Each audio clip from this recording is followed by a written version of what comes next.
As part of, one of the things that the Michigan Nonprofit Association, I think, did very well, we did a lot of leadership training and a lot of technical assistance for nonprofit organizations. And part of the curriculum that I would teach was about natural transition of executives. And, you always do the case studies there, the CEO that stays sometimes too long to the detriment to an organization.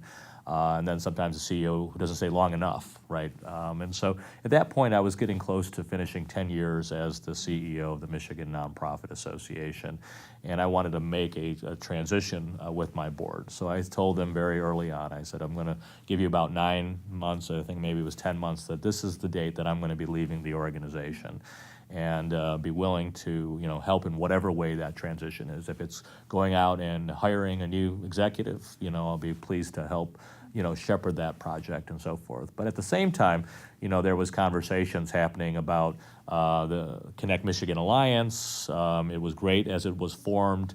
We created a new organization at the time, but we were finding ourselves, the Nonprofit Association and ConnectMichigan Alliance, doing a lot of the same things.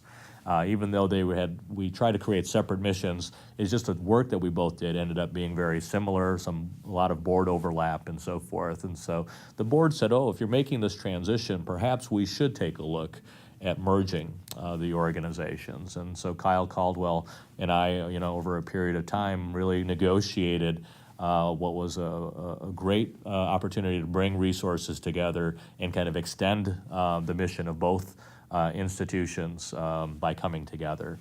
And so it made natural sense as Kyle became the new executive. I served for a few months in an interim role to kind of help the transition. And then I left the organization to work on other projects. And, Kyle then was able to take the organization and grow it in new ways.